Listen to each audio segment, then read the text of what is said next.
most businesses, if they would look at a restaurant's model and say, I want 8 to 10% profit, they would say, you're a fucking idiot. Go open a Batteries Plus and then make 25% profit on sale of batteries that you're bringing in. And we claw, like I said, almost $6 million last year. We clawed last year to get to 7.5 to 8% profit, which is fantastic. Year 2, top line came down, bottom line went up.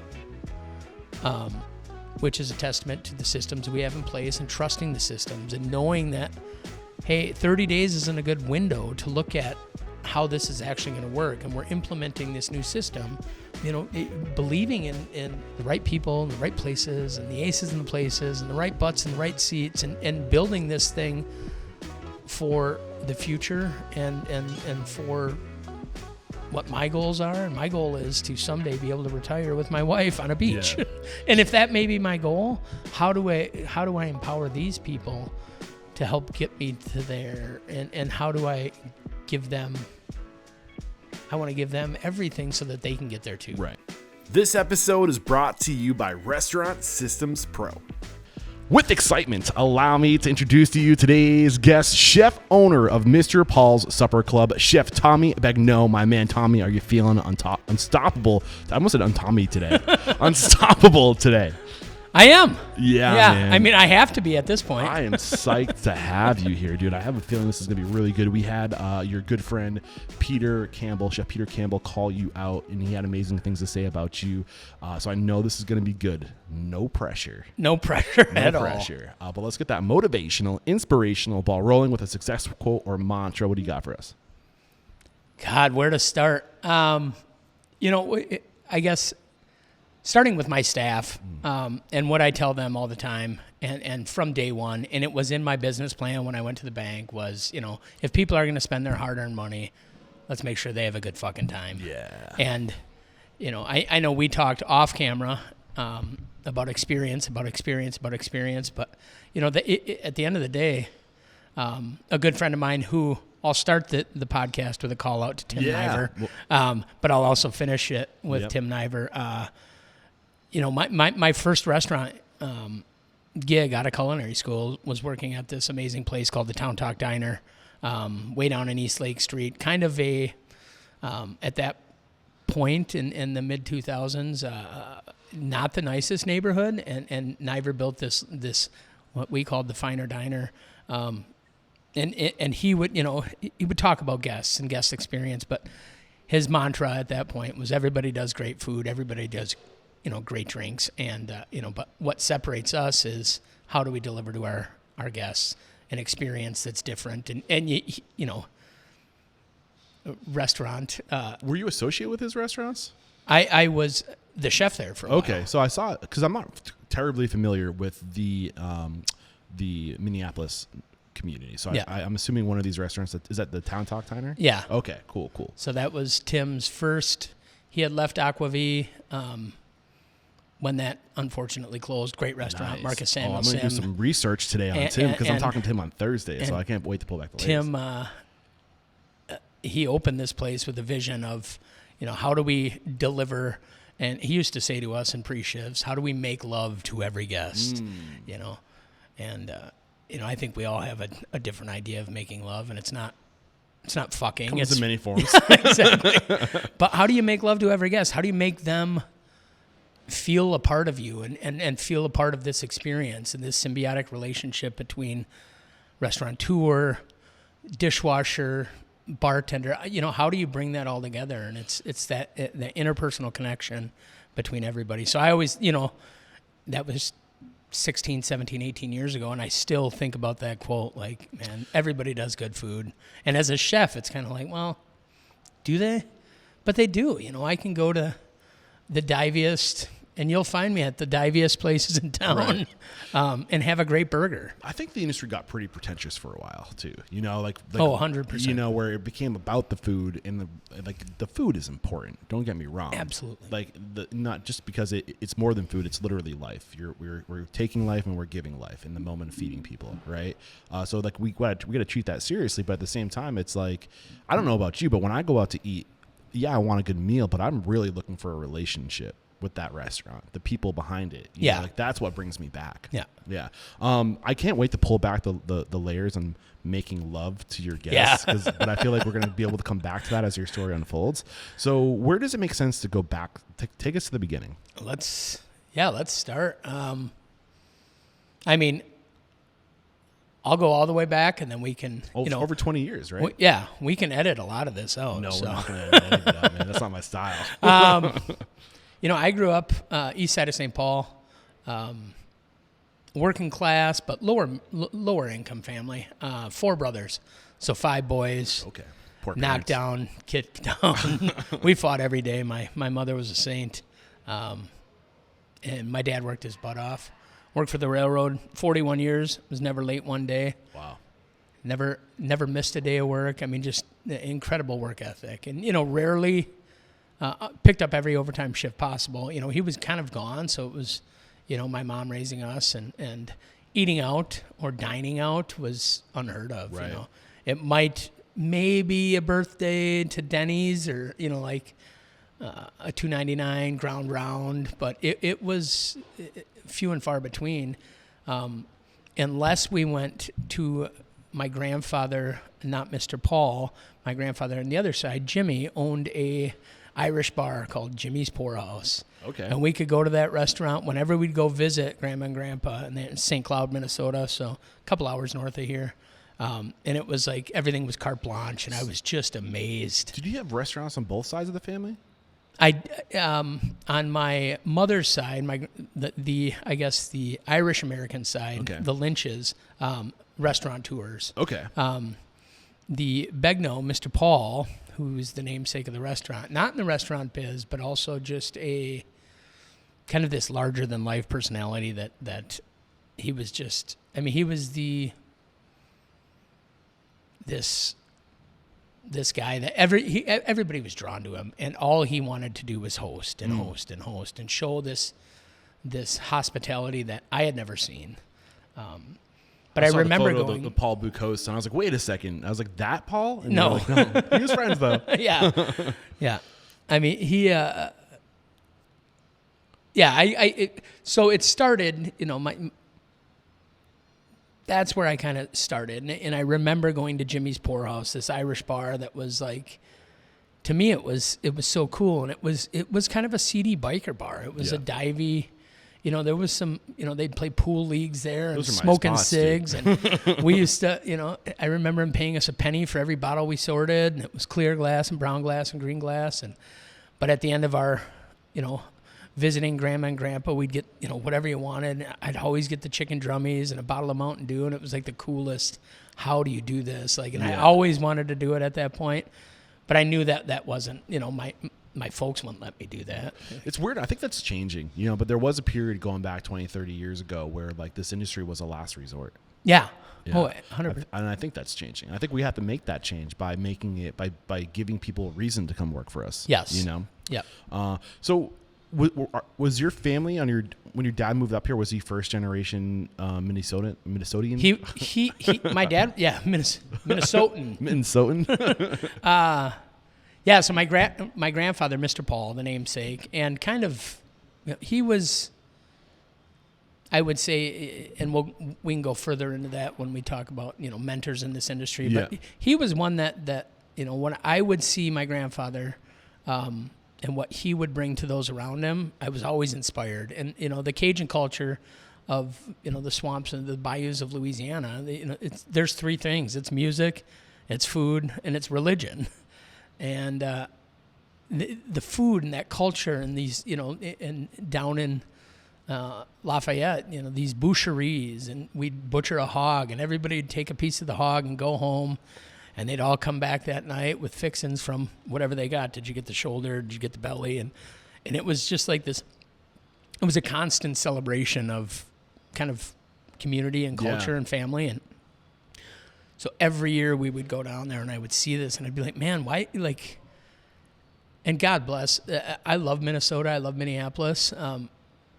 But that Louisiana and that Cajun culture. It's a special place. It's so different. There must be some kind of like, I don't know, like some like energy vortex down there. Because you go to that place and it's like built on a fault line or something. It is, like, yeah. Where there's this energy spewing. Yeah. Like it's a weird thing. It's hard to explain. For sure, it's a special place. And as I grew older, it was, Lafayette was one thing, and that's kind of the heart. That's the heart of Cajun culture, and that's I'm a Cajun, and I'm a proud Cajun. Yeah. But I also loved, as I got older, 18, 19, 20 years old, to sneak down to New Orleans. And my brother and I used to go down every year, and then we kind of passed the torch. My older brother and I would go down there as soon as our parents would allow us. I think he was 18 and I was 16, and they allowed us to drive down there to visit, my That's friends and drive. family. Yeah, 24 hours straight, and driving through the Ozark Mountains It's a beautiful as a teenager. drive, I can't believe it. Like, I've got a 17-year-old, and the thought of him driving 40 miles scares me. Right. The thought. Different 1,100 miles. Yeah, go ahead. I think everybody should drive across this country, man. Someone God, who does it's so it great. full time, it's like, why would you fly over this? Like, It's this so is, great. Like, take your time, take it in. So before we go any further, do me a favor, paint the picture of where you are today. Let's start with the end in mind. Yeah. Like, what is your business today? My business today, St. Paul's Supper Club. yeah, Mr. Paul's. Sorry, I don't know why I said St. Yeah. Mr. Paul's Supper Club. Mr.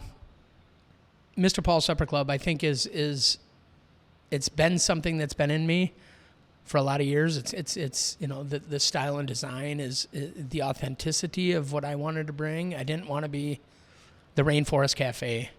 Anybody can do a themed restaurant, if you will. I wanted to I wanted to make guests feel, and I wanted to make my staff feel like they were transported somewhere else. I think a lot of people talk about how it's paramount that our guests have this experience, but I also feel probably more passionately about the fact that I want my staff to feel the experience every day. And so if they come in here and they look around and they see the beauty of what my wife Carrie has created and what we're doing in this kitchen and the cocktails that are created, it inspires them to do something, which only helps my business plan. So you're trying to transport people into Louisiana. Yeah, It's, in a the sense, it is a spirit of themed New restaurant, Orleans. but Yes. authentically spirited towards New Orleans. Like, you want people to think they're in New Orleans when they're sitting. Yes. So would you call it fine casual? I would say, yeah. Full service. We fine always casual? say casual fine dining. Okay. Or, a modern supper club. How many seats? About 180. 180 I mean, seats. it's big. Plus the sandwich shop and backdoor burger bar. So all told, I think we, a couple of hundred seats. But Yeah. It's big. I want to start painting the picture for my listeners. I think this is something we can do to talk about where my guest is today, and then we're going to reverse engineer how you got here. Okay. So are you willing to talk about numbers? Yeah. Total gross. About 6 million. Wow. Yeah. Okay. So, Super fortunate. Yeah, man, that is awesome. And any other, what is the supper club? Oh, sorry. Is the supper club like an event situation, or is that just like what you call your restaurant? I think, like in the Midwest, Wisconsin and Minnesota, I guess particularly, supper clubs are this thing that, they weren't necessarily fine dining. They're more like family dining. Okay. And it's the prime rib that was cooked in the Alto Sham that, it's probably a low-grade ribeye, but it was the best piece of meat you'd ever have. And it was, popovers and these giant relish trays and this. And so how do we mash up the sensibilities and hospitality of the Midwest Supper Club where you would go with your family? But do you have an actual club associated with that? No club associated with it. Interesting. I was curious about that. Yeah. And then you had the po' boy. Yeah.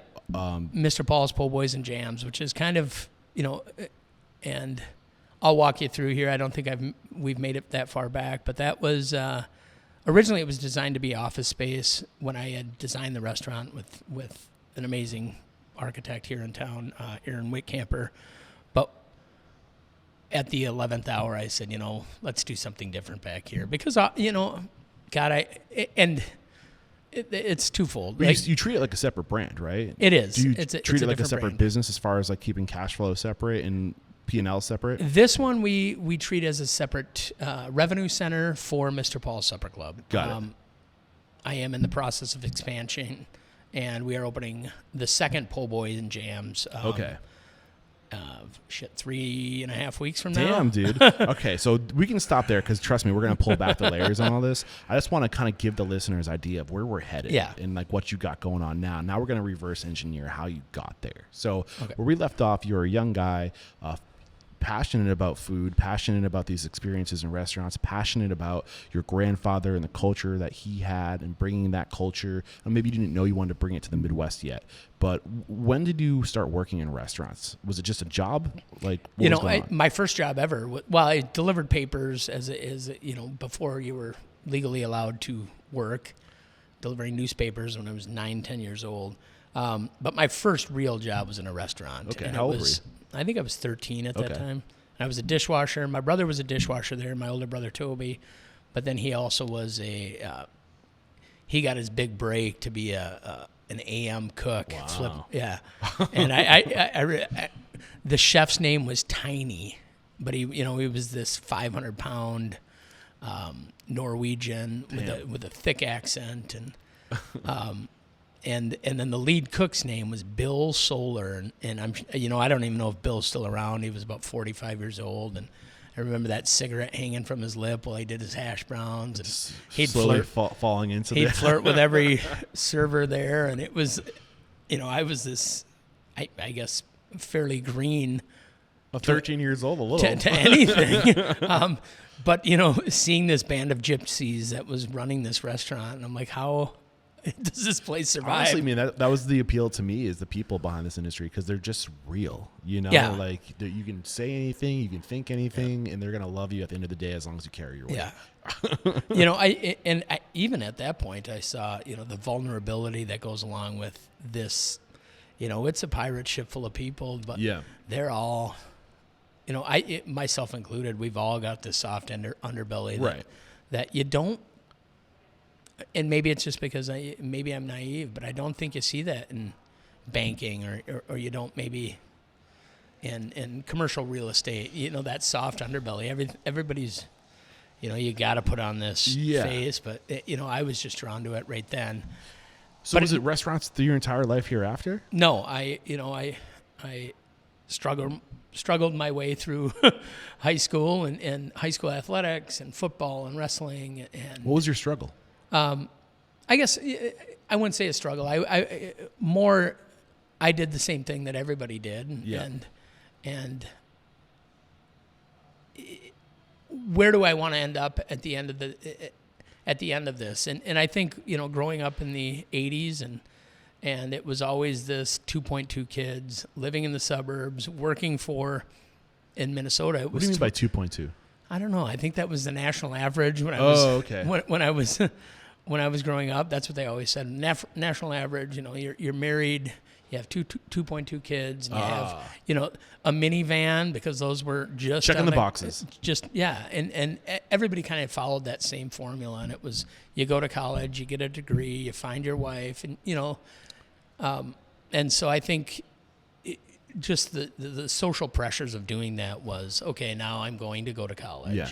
I think on your website you have over 20 years, I saw. And that was that bio written in 2022? 20 years. So do you mind if I date you? How old are you today? I'm 46. 46. So you started in this industry, like really working when you were now 22, so 24 years old? Yeah.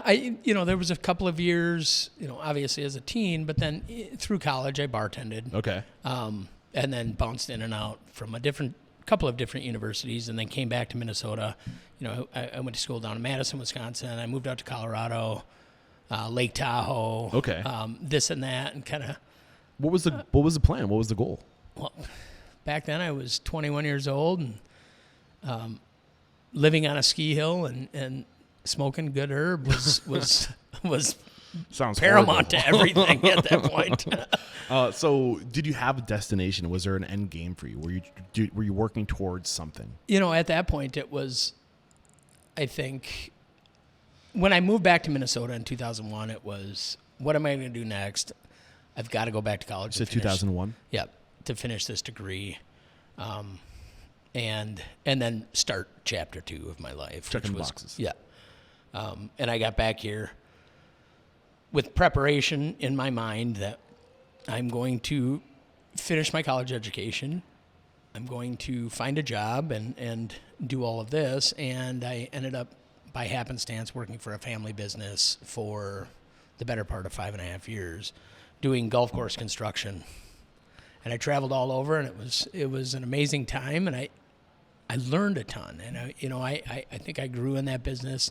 How many years were you doing that? Only 5.5. Okay. It was a short. So 21 to 20.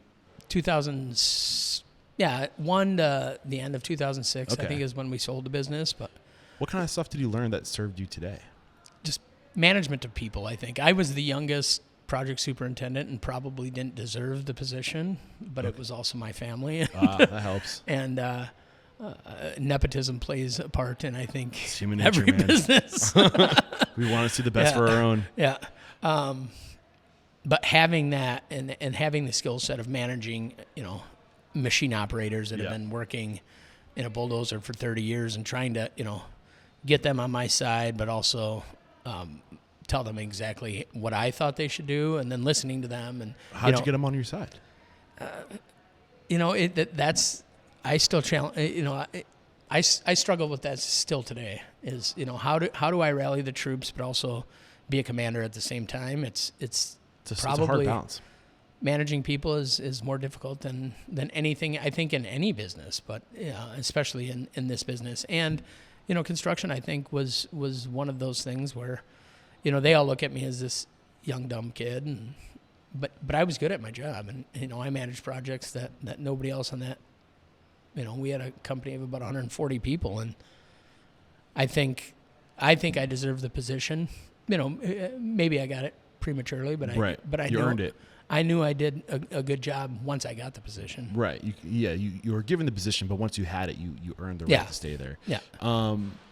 So, can you give us a tip on what you thought you were doing, reflecting back? What was it that you did that helped you garner respect? Being, the family choice. Yeah. Especially, I think that makes it even harder. Yeah.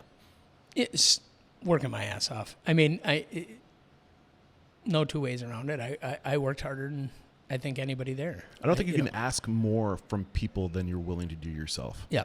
And so it was, if I was asking my guys to do 12, 14-hour days, I was doing 18, 20.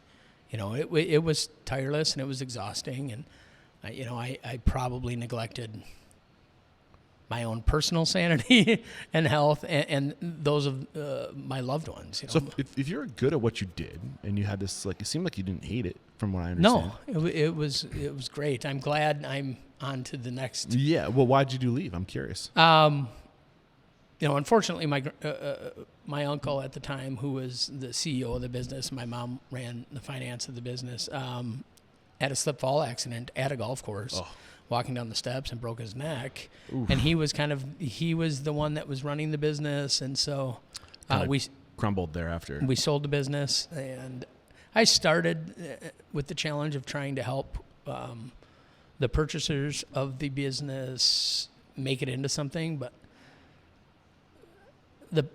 my love of that was lost. And that now I had this, I guess, I took a small chunk of money with me when we sold, and the whole thought at that point was, what are you going to do with this money? And I said, I'm going to buy a restaurant. Oh. I'm going to buy a bar. So you're 26 years old when this choice comes. Is that what happened? And I talked to a couple of people.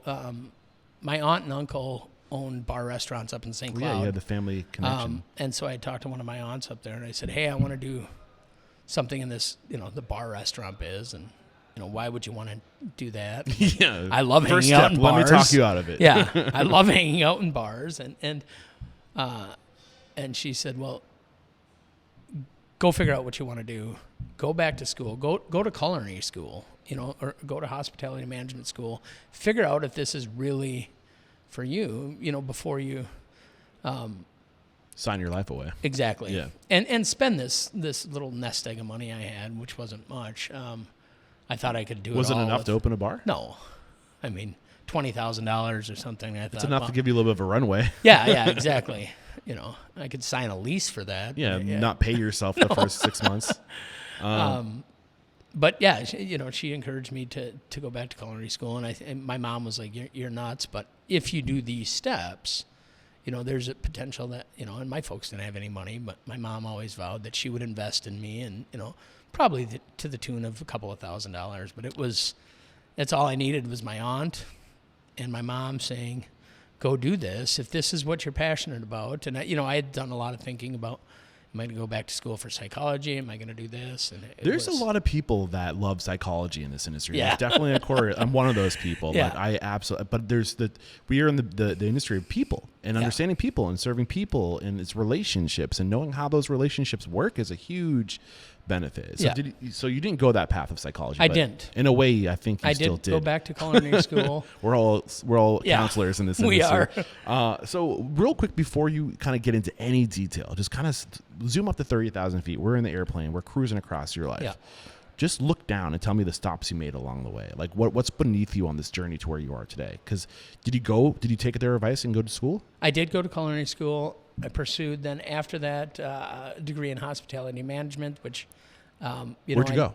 I never finished. That was at Metro, which now is Minnesota State, Metro State University, and they were the only program in town. It was that or moving again to Eau Claire, Wisconsin, or Menominee, Wisconsin for their hospitality management. But it was, so those were, culinary school, Metro State, and then I, right out of culinary school, while I was attending Metro State, I got this job working at the Town Talk Diner for Tim Niver, Aaron Johnson. Okay. And that changed. How long was that after this process of making a decision? As soon as I had finished culinary school. It was my first restaurant. 2008? 2007. 2007. So from what I see here, what I have written down, Town Talk Diner, Cafe Mod. Yeah. Between there was another stop that we tried to do, I guess, what the Town Talk Diner was doing in Minneapolis with guests and doing a similar concept out in the suburbs of Eden Prairie with a place called the Prairie Ale House. And I was the opening executive chef with Tim and Aaron kind of with their support. And Aaron Johnson, who was Tim's partner, was the general manager, and then Tim came in when Aaron left and was the general manager of that place. So 2007, you're at Town Talk. What year was Prairie? 2011, maybe. Okay, and then Cafe Mod? 2012 to 2015. Was Cafe Mod? Cafe Mod. And then Coupe de... I'm not going to say these things right. Coup d'etat. Coup d'etat. Wow, I'm so bad. What year? Was that 2015? That must have been 15 to, let's say, 18, 17 or 18. Okay. And then Butcher and the Boar. Butcher and the Boar, 18 to 22, and then we opened here. And then what was Four Bells? Four Bells was I guess I was the culinary director of Butcher and the Boar and Four Bells. Okay. So that was same organization. A spin-off. It was a seafood restaurant of the Steak and Chop House. Got it. All right. So in this journey, right, I know we kind of already touched on Town Talk and the influence Tim Niver had on you. Where would you say you evolved the most as a restaurant professional, like going along that timeline? Without getting into detail, I'm just trying to find out. I would say first would be with Jester Concepts at Coup d'etat. Okay. I guess every stop it was imperative to where I'm at now, but I would say Jester Concepts was or Coup d'etat was one of those stops where I really started to understand and look at the business end of things. So you're no longer an employee, but now you're thinking like, how does this going to work? And I've always, growing up with the family business of the golf courses, and I always wore the hat of, I was more invested maybe than I should have been. Got it. So is it safe to say that's where you kind of got the chops to be able to go do your own place? Or you started? Yeah, I think so. All right, but before we dive into that, let's go all the way back, 2007. You're out of culinary school. I mean, is there anything worth bringing to the surface with culinary school? I don't want. No. Okay. No. Why is that? Do you think? I don't regret it. I know there's a lot of people that were crippled with debt coming out of it, and then you go into a job that back then we were making $10 an hour maybe, right, and you end up leaving the business because you can't afford to pay the bills for the schooling that got you into the business. Exactly. I mean, I think there's something to be said about spending a lot of time in the industry and maybe not having the right connections. Yeah. I think the only way that can really serve you is if you can go work in the industry, get like a scholarship and go bust your ass, and then have the professors go, who do you want to work for? Yeah. Because like, we'll introduce you. And like, if you're trying to fast track that networking, I think that's the biggest value right there is the network that you're getting. Yeah. But I don't want to put words into your No, I totally agree. I look at, everybody's gone through different paths to get to, especially in this industry. I think the path is the one that you make it be, but there's no easy way to get to the end from the beginning. Right. If you can go stage at the French Laundry and you can do these things, and you can pay an exorbitant amount of money to live and work for this training. But at the end of the day, is that the training that was necessary to make you successful? I don't know. I think it's, there's a lot of self-reflecting even today that goes on inside of me internally. That's like, man, I could have done this different. And what is the training that would have made you successful or has made you successful? I mean, thank God I've got my wife, because she keeps me grounded. And, and business partner, not just wife, yeah, but wife and partner. Exactly. Carrie? But she also, Yep. Carrie is she's the one that I wouldn't have Mr. Paul's. I wouldn't have opened this without her. We're definitely going to talk about lanes later on. I want to pull back layers on that. So I think we can talk about your time at Town Talk Diner, because it sounds like this was like your crash course in values. So maybe you didn't learn the business, but it sounds like this is kind of like you acclimated to this level of service and intentionality and values of warmth, generosity, making love to the guests. So get into that. Yeah. Town Talk, it was eye-opening. I got there and I was shaking my first day trying to impress these chefs, David Vlock and Tor Westgard, and the chefs that were in place when I started there. And I started as, garde-manger, and then worked over to the grill and within a year out of culinary school, I'm the executive chef of a restaurant that was the year prior, 2 years prior, named the best restaurant in Minnesota, which is, it was foolish of them not to go outside, but, they had the confidence in me to say, we're going to give you an opportunity to do this. And I had the drive within me to say, I'm not going to fail at this. And You're talking about going to Prairie. No, I'm talking about the Town Talk. Oh, okay. When I started there, I was this line cook fresh out of culinary school. And this is 2 years after they got recognized as best? Yeah. Okay. And next thing you know, I'm running the show. Tim and Aaron then sold the restaurant, maybe 2009. So I'd been there a couple of years. They sold to a restaurant group here in town. And they handed business off. Partner, Tim and Aaron? Aaron, yeah. Aaron Johnson. Okay. And they handed me the reins. The new restaurant group then handed me the reins of kind of director of operations. I was everything there. I was GM. I was, So the time that you were there, it passed hands. Somebody else. It did after the first couple of years, but it was a crash course. And not only how do you manage the kitchen staff, but then also cost control. How do you manage front of the house staff? How do you work with the inner dynamics between the front and back of the house? Really get into the culture of this organization. Because I know Tim Niver is a well-respected restaurateur between St. Paul and Minneapolis, across the country. Yeah. What was it that you think, being a fly on the wall or being a part of it, being ingrained into this organization as a part of the organization, what did they do right? What they did really well was empower the people that I guess prove themselves or were as passionate or more passionate than they were about that restaurant. How did they empower? They opened the Town Talk 2 years later. They opened the strip club Meat and Fish over in St. Paul. So they weren't as active in the restaurant, maybe 2009. And there was, a number of players at the Town Talk Diner.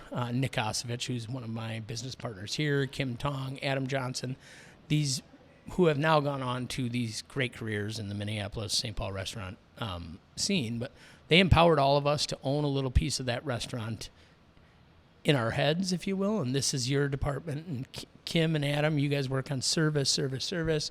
Nick, Adam, Jesse held, these guys behind the bar were kind of carrying the torch that Aaron had brought there, and Aaron was the one that developed, for a lack of, I guess, anybody else. If Tim was service and the opening chefs, David and Tor, who were also minority partners at the time, and they had left the restaurant rather quickly, I think. It's tough to run a restaurant with 4 people, I think. I'm trying to do it, and it's still challenging, and I think I do a good job. It was Tim Niver, Aaron Johnson, and 2 other people that were all partners at the Talk Diner? Yeah, so Tim and Aaron ran the front of the house, Tim doing kind of the general manager operations, Aaron Johnson running the bar program, and then David Vlock and Tor Westgard were co-executive chefs. And that both was David and Wes? Tor. Okay. And they were back-of-house operations? Yep.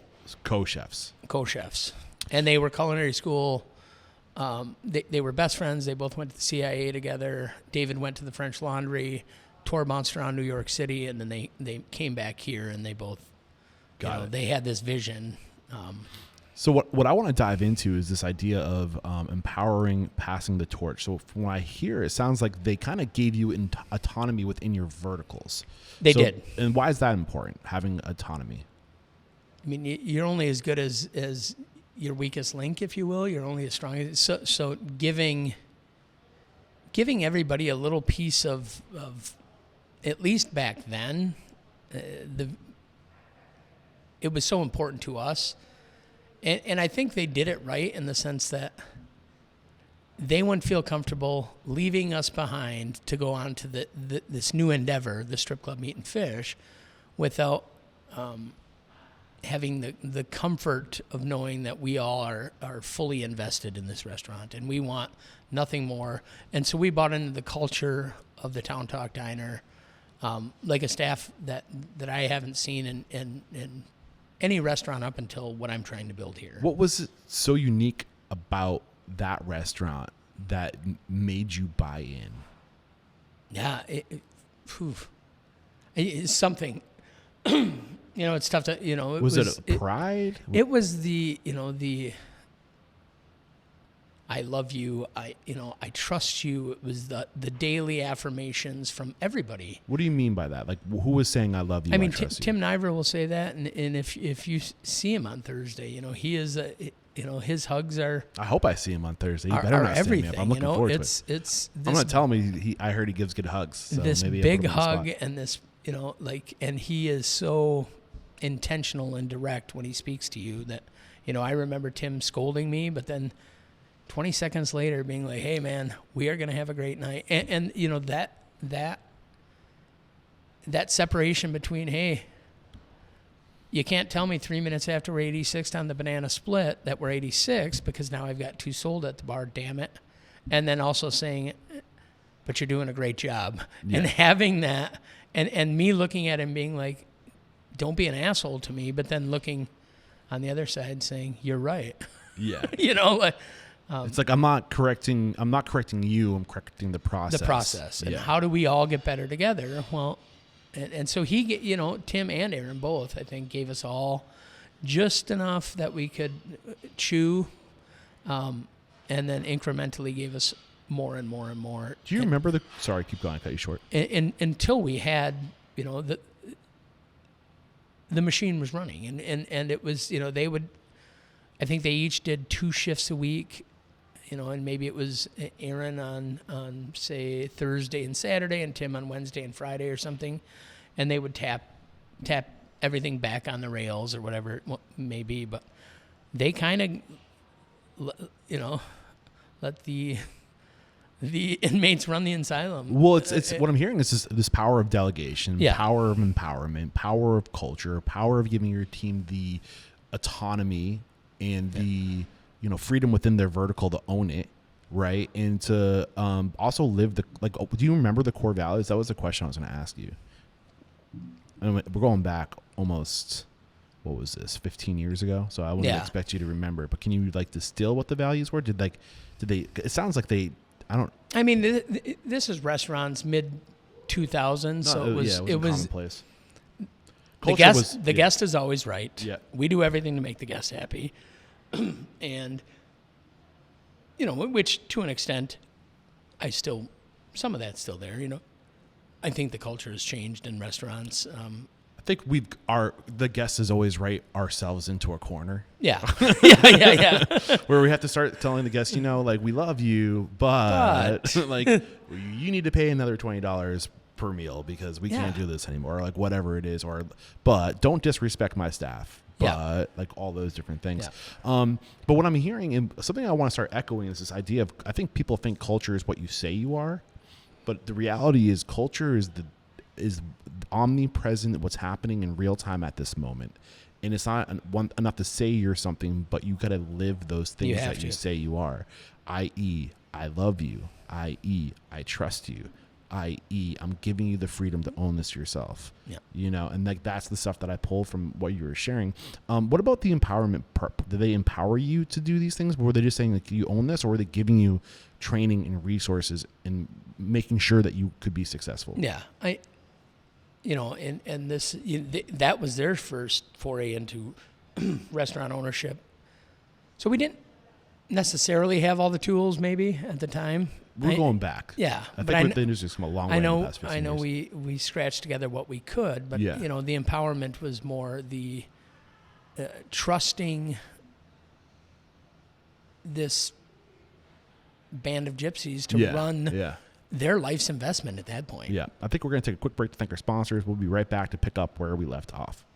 We have to interrupt today's video to let you know that right now, Restaurant Systems Pro is offering a no-strings-attached 60-day trial that will help you improve your systems, increase your profit, and find better work-life balance. All you have to do is click the link below. All right, we're back, and I have a glass of Maker's Mark in front of me, so I think this conversation is going to start getting really interesting. Yeah. Because I haven't eaten breakfast or lunch yet today, and it's 2 p.m., so if things get weird, I apologize in advance. So one thing I want to talk about before we move away from your experience with the Town Talk Diner and the lessons you garnered from how that operation ran, you talked about making love to the guests. Yeah. Can you pull some layers back on that and paint the picture of what it looks like to make love to the guests? Yeah, I think, I can try and maybe you bring that up in your conversation with Tim, because if it doesn't stick out in his mind, it will remind him. Okay.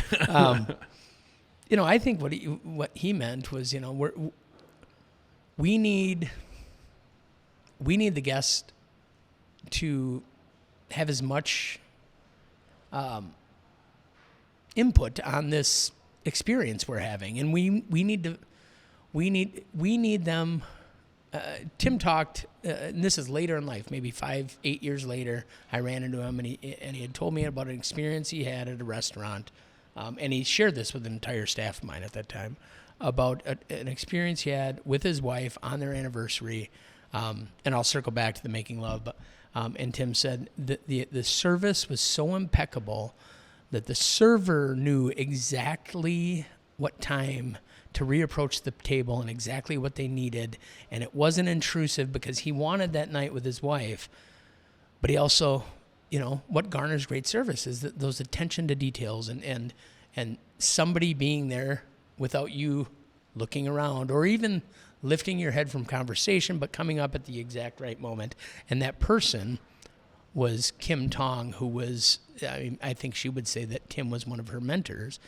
It was a server that worked at the Town Talk Diner. But she had all of these intangibles that Tim also has. And she has a wonderful restaurant in Minneapolis, All Saints. And if you get a chance while you're in town, I'm already making notes, man. Yeah, I would definitely get over there. All Saints, you said? All Saints. Kim? And she is Kim Tong. She is remarkable. And she has that.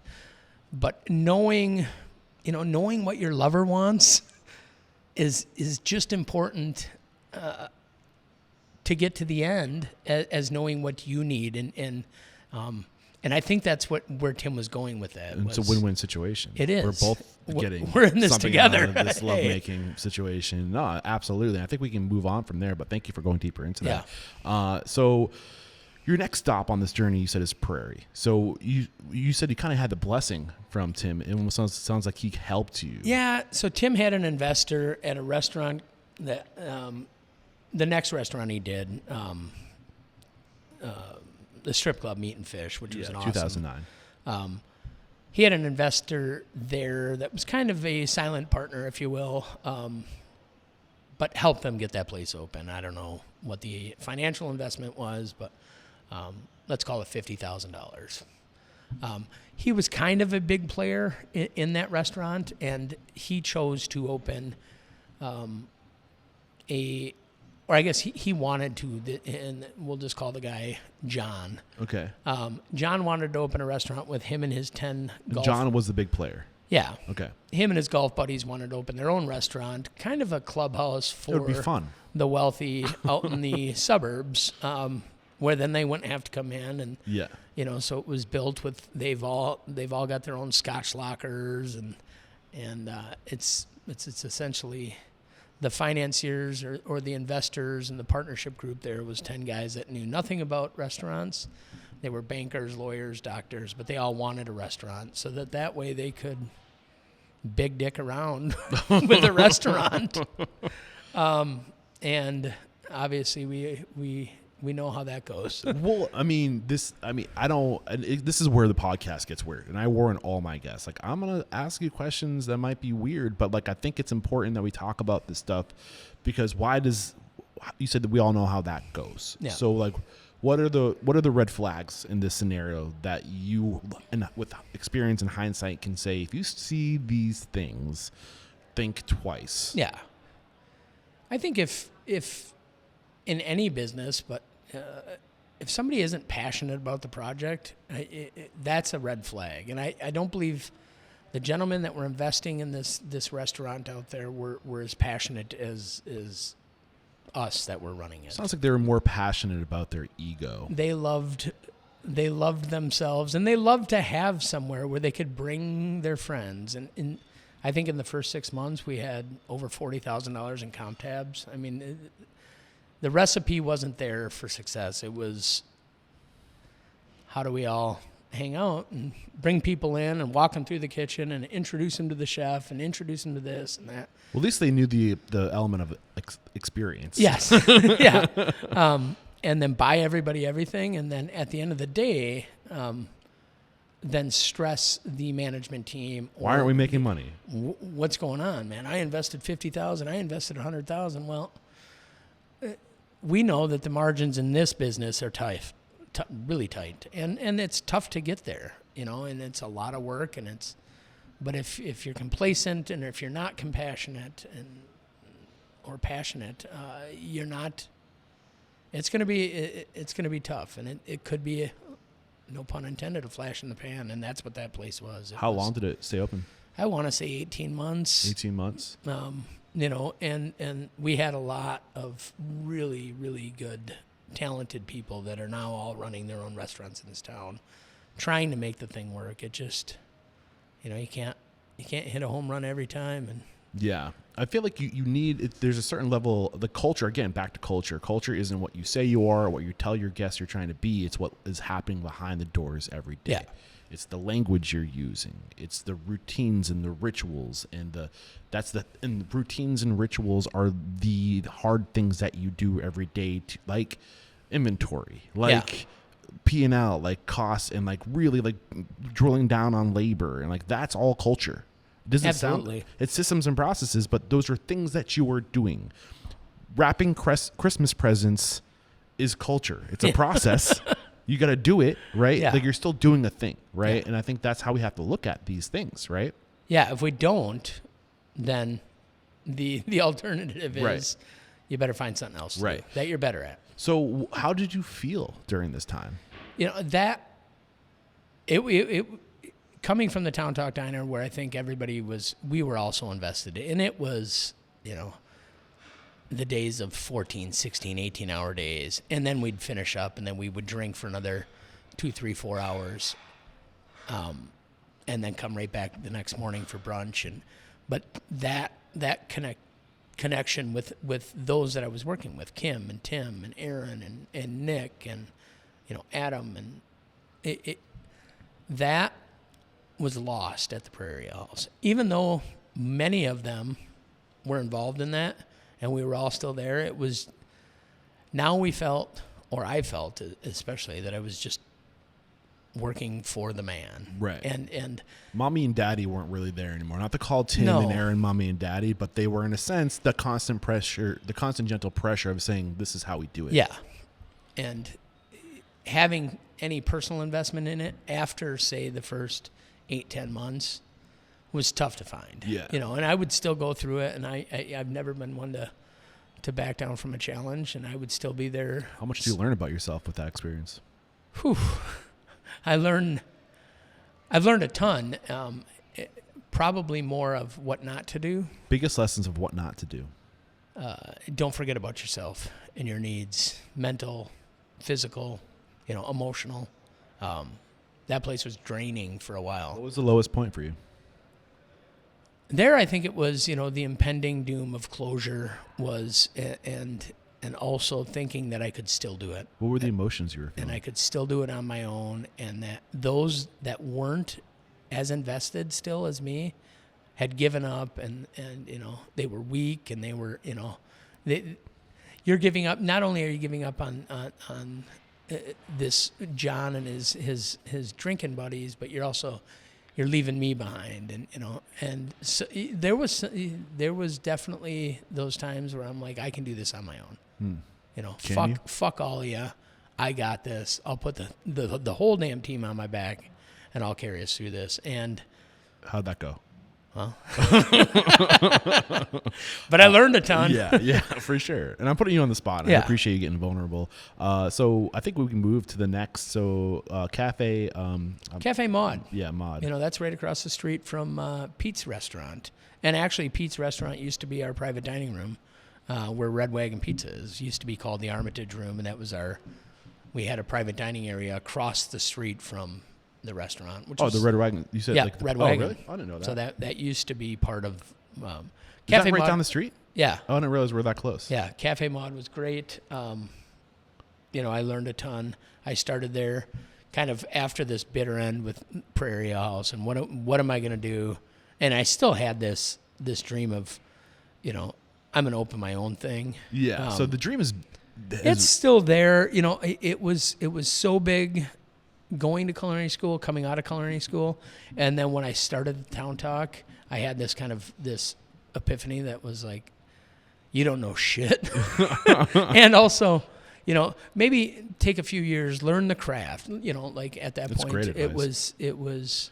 Fuck up on someone else's dollar. Yeah, I was so passionate, and that was the days, 2007, 2008. This celebrity chef was like, like if you can't make a perfect beurre blanc, or what are you going to do with this gastrique that's different?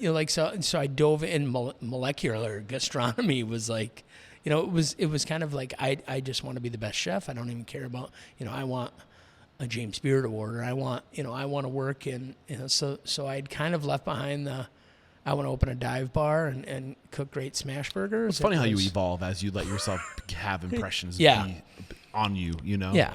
And you see these people that know more than you, and I'm like, well. So I took a breather. Prairie House, obviously, it kind of knocked some of the wind out of my sails, and then Cafe Maud then reignited that, and it independently owned by one gentleman, who was in textiles and Turkish imports, and interesting. Had owned some coffee shops, but.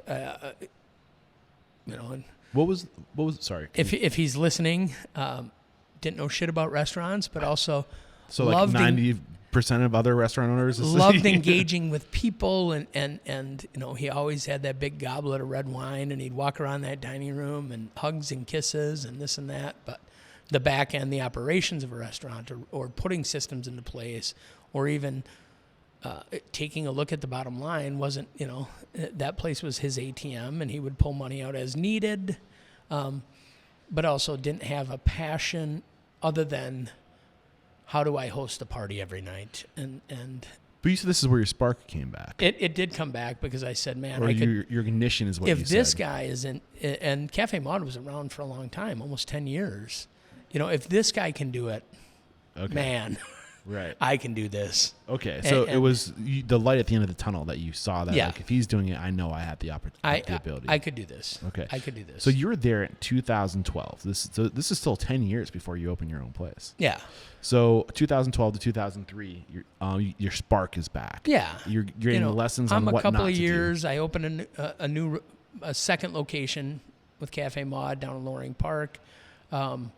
And, multi-operations now, multi-units as the corporate executive chef. So I'm bouncing back and forth. How many locations? Just 2. Okay. And then the private event room. But it was great, and it was what I wanted to do at that point. I think I'm a really good leader of people. And so I leaned on those strengths. And how do I get, how do I get my platoon behind me? I'm going to lead them into this battle. We're going to finish it. We're going to high five and take a shot afterwards, and then, and then I'll go do the same with the other team. And a lot of those cooks, and there's, I think I've got 3 or 4 of those cooks that work for me. Even back at Town Talk Diner, I've got 2 guys that are here, a prep cook and a dishwasher that go back that far. But, assembling this army to go into battle.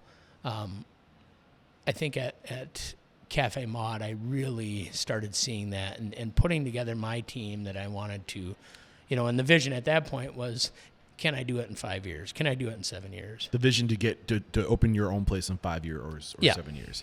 So it sounds like the big evolution in terms of, or the transformation for you is like, okay, back to this idea of leadership, but now it's like it's a point of evolutionary leadership where, I mean, when you were working for the family business, you were like appointed this position, and you had to earn that respect through your hard work. Sounds like that's the same thing that was going here. Is you're developing respect, you're leading these people into battle. But did you change as a leader? Yeah, I think we all, if we're not still evolving, we should be, because I learn every day, and there's days that I look at myself and say, God damn it, you're falling back on these old habits, or, what are the old habits? I think stubborn ways, or not being open-minded, or not taking a breath and taking a step back and listening, even if it's just not listening to people, just listening to the owls, or listening matters, man. Listening and just to music, listening to, what your car engine sounds like just taking a breath. I find myself some days working or moving at 120 miles an hour where I don't get that still to this day. And I think, that's commonplace with a lot of people, or most people probably.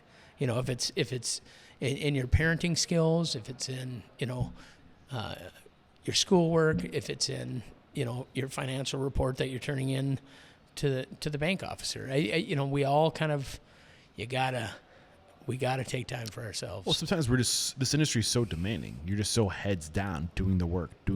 You never really take the time to take a few step backs and go and inhale. Yeah, inhale. What's happening around? Take a breather. Like, what are people saying? And then look around. Like here, my wife reminds me constantly, and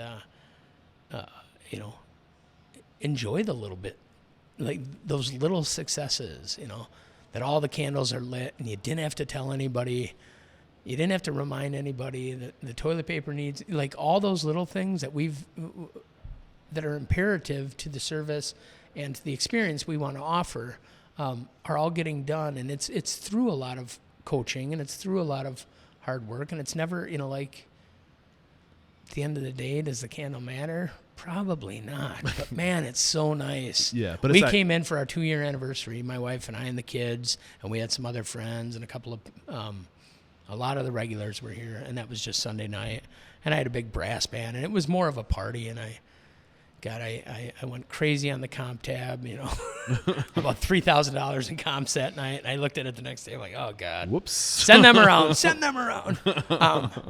But being able to sit at a business that you know, consumes 16 hours of my day, 18 hours of my day, you know, keeps me up at night. Being able to sit in this place with my wife and kids and just enjoy, you know, I'm going to get emotional, but like that is that's success. It's hard to put a price on that. That is success. Yeah. And it was so cool. And it's, you know. When did this happen? This is Sunday. This is past 2 years. Yeah. 2 years celebration. 2 year anniversate party. That's awesome, man. That's congratulations. I'm the only one that's going to throw Get myself emotional, man. Let it out. I'm the only one that's going to throw shit. myself a birthday party. So. But I think it's important that you're absolutely right. And I'm guilty of this. Like, I'm somebody who's just head down, next interview. 10 years you've been doing this. Yeah, like this is where I want to be. This is the goal. Yeah. I'm not there yet, but look how far I've come. And I feel like that's what you're feeling right now. Is like, you want things to be perfect. The candle's not lit. Big deal. Look at what I have. Yeah, exactly. Like, look at how far we've come. Yeah, take it in. And sometimes in order to go forward, you have to look back and inspire yourself. Yeah. You know, this is what I did. So at Cafe Maud, I knew I could do this as long as I'm laser focused. Yeah. And you know, I've never... it's never scared me. I'm not, 18 hours a day. Shit, that's easy. I watched my dad do that for years to raise 5 boys, to put us into the sports we wanted to play, and so it was kind of like a challenge. Like I by any means necessary, I can get there as long as hard work, determination, keep your head down, keep going. And then, surround yourself with good people. So at Cafe Maud, I started, I guess, kind of assembling my army and moved from Cafe Maud. I had a couple of, I had a consulting gig and this and that, but the next big stop then was Coup d'etat. Yeah. And Coup d'etat was great. This giant 340-seat French fine dining restaurant opened by Jester Concepts, and the opening chef and partner, Nick O'Leary. Fantastic chef, great guy, super passionate, great food. But he was also an owner operator there with another dear friend of mine, Brent Frederick, and they didn't work out as partners. So I want to get into this, and you know that I'm going to make those tiers a highlight. Oh, reel. yeah. I'm getting 100 likes on that one. So it was Brent and who? Nick O'Leary was the opening chef, and then Brent Frederick, who is, along with Tim Niver, I would say he's probably the most influential person in my restaurant career. I think, I learned a lot from him. He entrusted me with a restaurant that he had, I don't know how much it cost, but it could have been a $3-4 million build, and then all the investment, the constant investment in it, and it was one of those that could have been great if it was in a different location, but location is everything, and the uptown Minneapolis wasn't ready for a 300-seat French fine dining restaurant. Okay, that first year, I think Nick and Tyler, who was his sous chef at the time, left maybe after 6 months. I came on maybe 8 or 9 months into a restaurant that was, we were doing $100,000 to $150,000 a week. it was busy. Wow. A $5-6 million restaurant. But to see, and Uptown at that time was, all these 5-over-1s were coming up, and it was apartments, and it was a lot of 20-something, early 30. It was newly gentrified. Let's just put it that way. And they want a nightclub, or they want, a good slice of pizza, but they don't want frog legs. Right. They don't want oysters. So that's just one of those. So is it safe to say the biggest lesson here at Coup d'etat was just not having the restaurant in the right market? With foot traffic? Yeah. If that thing was downtown, it potentially could still be there. Right. And Brent's got a number of restaurants downtown, PS Steak and the New Butcher and the Boar and Burrow and Parlor and Manello and Constantine, and he's done a ton. And he's arguably one of the best restaurateurs, or most notable restaurateurs in Minneapolis. Yeah, and what's his last name? Nick? Brent Frederick. Oh, sorry, Brent Frederick. Thank you. I'm always this is my research. Yeah, and I'll put you in touch with him. He yeah. is great. Looks like I'm coming back to Minneapolis. Yeah. You know, and I learned. I love this city. Honestly, this is one of the cities I feel like I could see myself living in. When I drive around, it's so great. This is I see this kind of being up there with like. It's kind of has like I think Columbus, Ohio is a cool city. It's coming up. Yeah. Austin is getting a little bit too big for my britches, if I'm being honest. But these cities, like where their food is amazing, it's small, there's space, it's affordable. Yeah. Like I think the Midwest. And like on the other side of the coast, like going the other direction, like the Boise's of the world, like those are the places to be. Wichita, places like that, like these are Omaha, Nebraska. If you haven't been, I haven't, but I'll have to. It's great. There's so much momentum in these towns because it's affordable. There's bones, like there's literally like empty bones, brick buildings that you can just move into. Like these are momentum markets for sure. And I think the growth in the restaurant scene here over the past 10 years is proof of that. Yeah, absolutely. So you said on record, that this is at coup d'etat was where you really kind of grew the most, and it went from being a chef to taking a business perspective. Yes. What were the biggest business lessons you learned here? You kind of talked about location. Location was that, but actually, how do I? Is this where it gets awkward? No, I think and it's tough because even today, profitability to me is still something in the future. Like I know it's going to come because karma says it's going to come. If I do right. Are we in present day right now? Are we talking about what you're doing here? We're talking about Mr. Paul's Supper Club right now. Profits are going to come, and we've been profitable every month since we opened, which, knock on wood, is going to continue, and we've exceeded our expectations. When you say profitable, do you mean in the black? In the black. Like profitable, like you're in the black. Okay, which is terrific, and I think there's this age old, it takes 2 to 3 years to profit in a restaurant. No, if you do it right, it doesn't take 2 to 3 years. You just need to manage your numbers right, and so what I learned at Coup d'etat, and I think the most imperative thing from a business standpoint, if I put that hat on, is managing by the numbers and taking a look and reading reports and digging into your drill down reports in QuickBooks and looking at what is it going to take for me to be here in 2 years? What's it going to take for me to be here in 5 years? What do you mean by that? What's it going to take for me to be here? How do I, when's a good time to invest in marketing? When's a good time to pull back in that and spend money on repairs and maintenance? It just... So as cash flow is coming in... Cash flow is important. Where Keep are we the money in the redirecting bank. that? Yep. And there's a restaurant right down the street here, Tilia, St. Genevieve. Stephen Brown is the chef's name, and he's been nominated for multiple Beard Awards. He's a great friend of Peter Campbell's, and I'm not sure if his name came up, but if it didn't, Stephen is fantastic. I think it might have. He told me it might have been at one of my soft openings, and he was like, "Man, you've got a winner here." And this is early, a week or two into the tenure here, and maybe it was a friends and family even. Maybe we hadn't even opened. And he said, the best advice I can give you at this point is keep the cash in the bank. and that's still the mantra. What is the message there? I think it's, protect yourself. And I think we want, I'm trying to set up a foundation for an institution that's going to be here for a long time. And I look at the restaurants that I consider institutions that are open 15, 20 years, Restaurant Alma, Manny's Steakhouse, even some of the corporate chains like, the Capitol Grills and the Ocean. What do they do? It's the same every time. It's consistency, but it's also following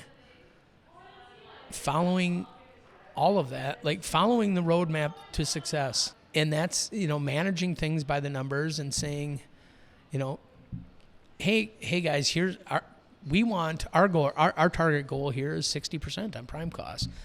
Now we're normally around 52 to 55%, which is fantastic. And that means more drops to the bottom line, which means now we have more money to either share the wealth with employees, and my wife would say, and my business partners, that I'm generous to a fault. But I'm investing in being an institution. I'm not trying to...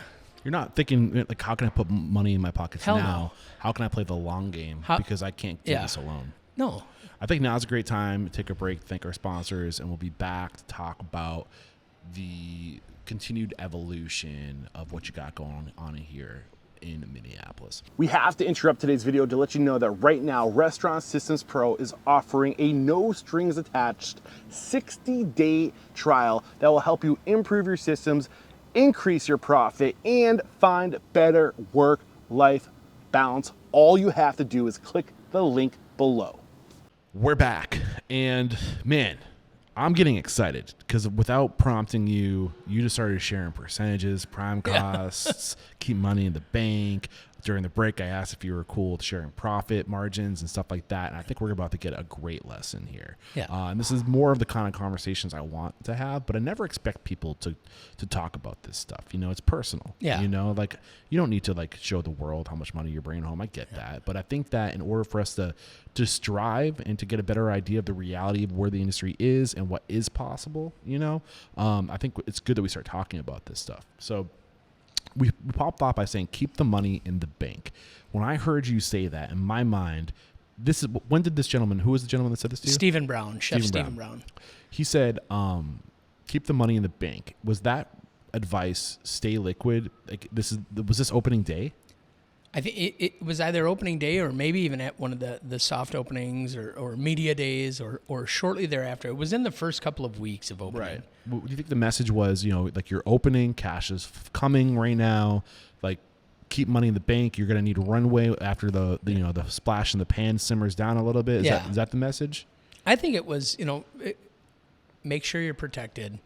And also, I mean, Stephen had just opened he had consulted on a number of other restaurants, but he had just opened his second restaurant maybe 3 or 4 years prior. But he had opened Tilia, and then I think it was 2 or 3 years later he opened St. Genevieve.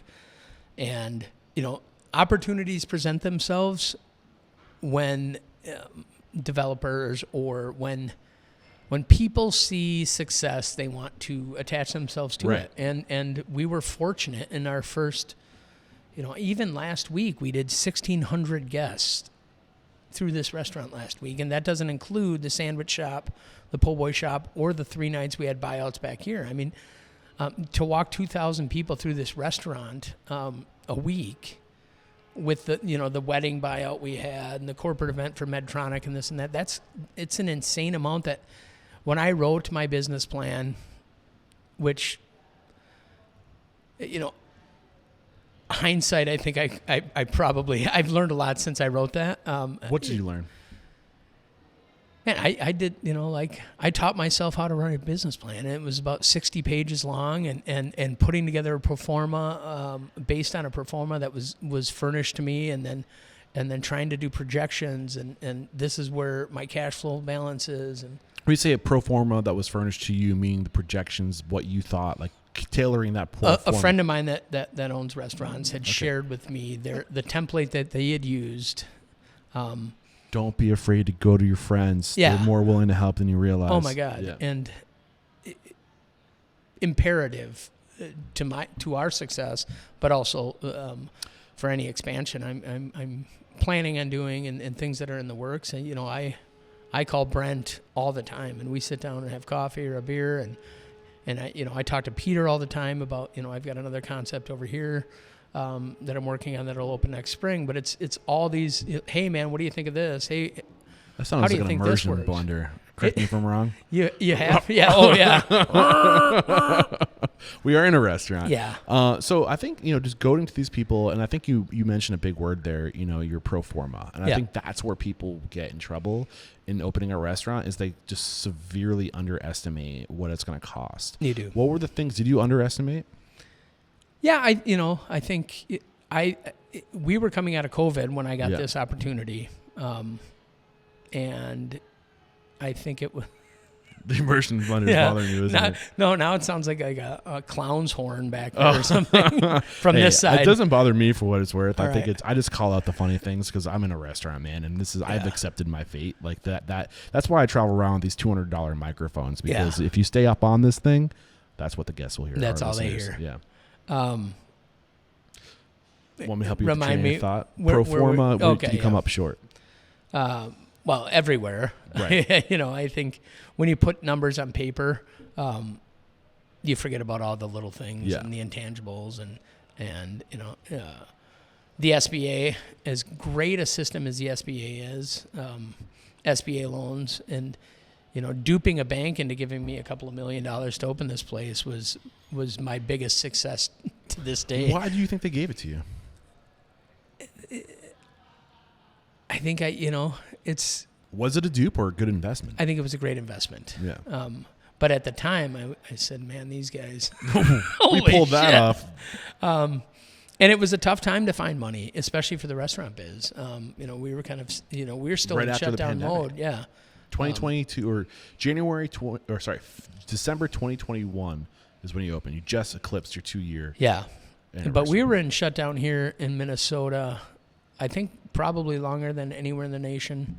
It was about a 3-month shutdown, reopened with 50% maximum occupancy with at least a 6-foot distance. So, a restaurant, we can sit 36 people back here in this small little dining area, or it would have been 16 people. Do you think when you opened your restaurant it helped you in a way? Because was it hard for, you probably got a premium on the space, I would imagine, because negotiated a rent that was livable. Realtors not realtors, but real estate owners were desperate at that time to put vendors into their space. It was hard. Yeah. He had this developer, who was the gentleman that was walking by dancing, that developed this restaurant.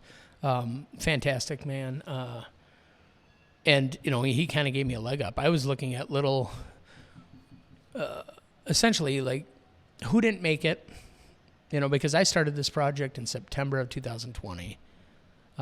Just after Labor Day. And, it was kind of we're 6 months or 4 months after, 4 to 6 months after we had started reopening here in Minnesota. Maybe not even. Yeah. It was slowly starting to open that summer. I think things started really kind of to open up, even though it was like 50%, right? Yeah. And then we had another shutdown in December that year that lasted until almost Valentine's Day. But you were building out at that point. I was. I started in, say, September of a year and 2 months 20, and and that was, projections and pro formas and going to the banks, and then it took over a year to get the thing from paper to where we're at now.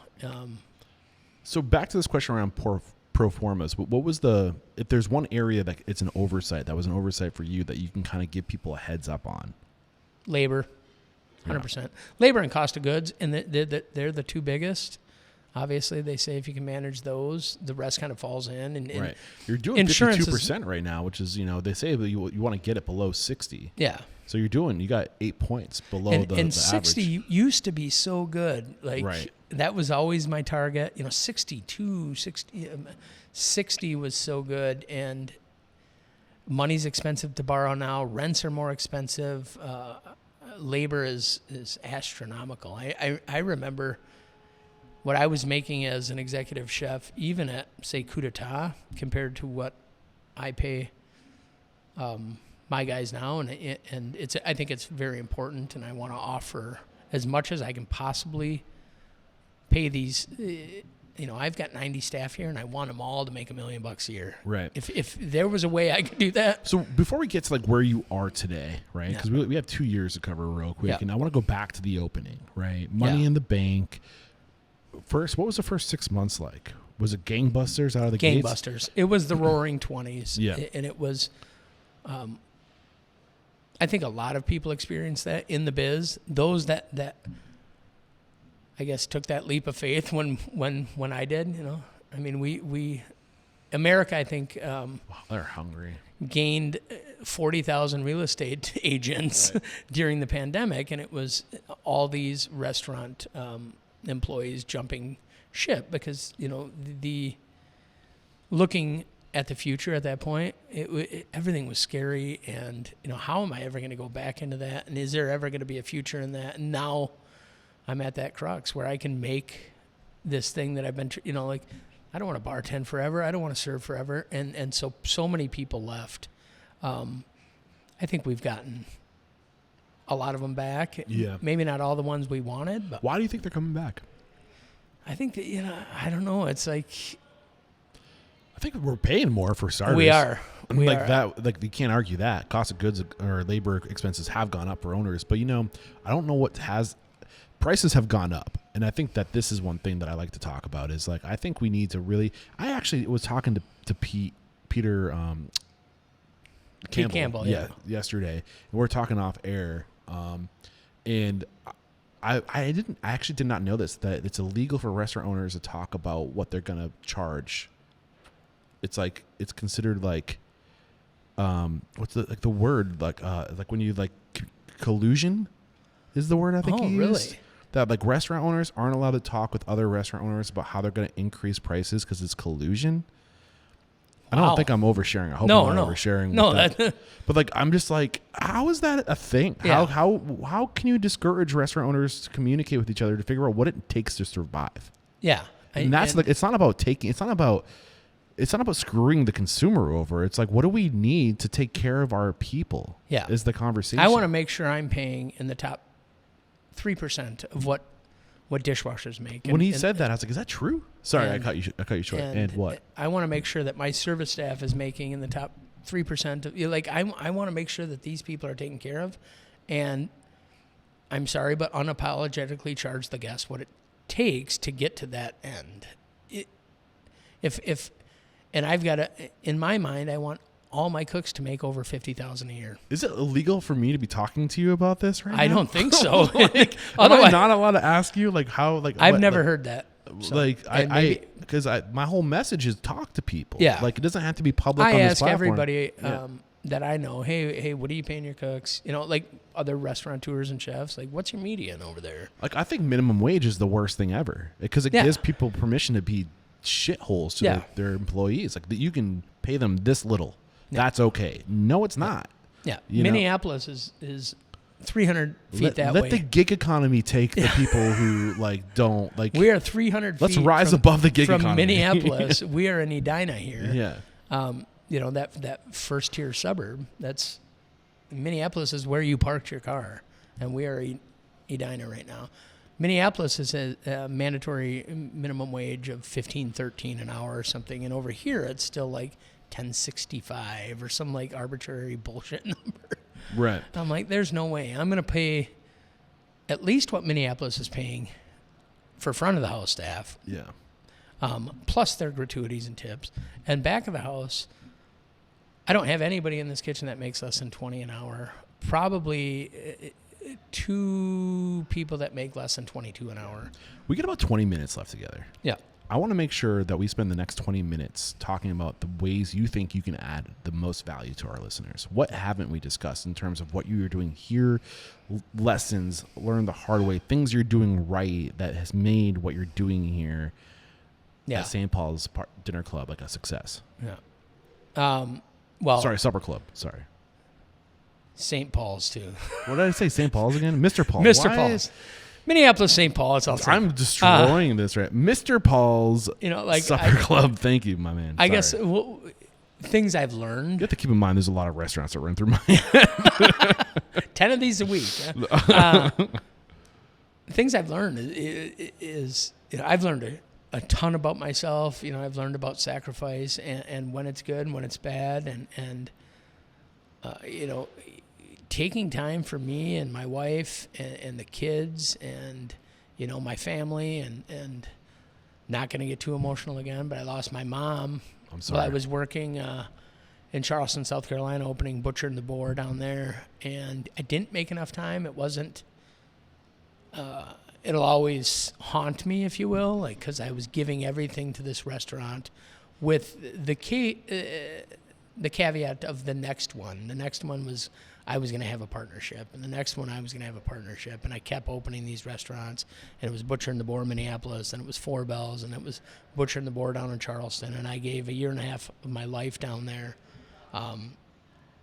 to a man that was generous, and he was great.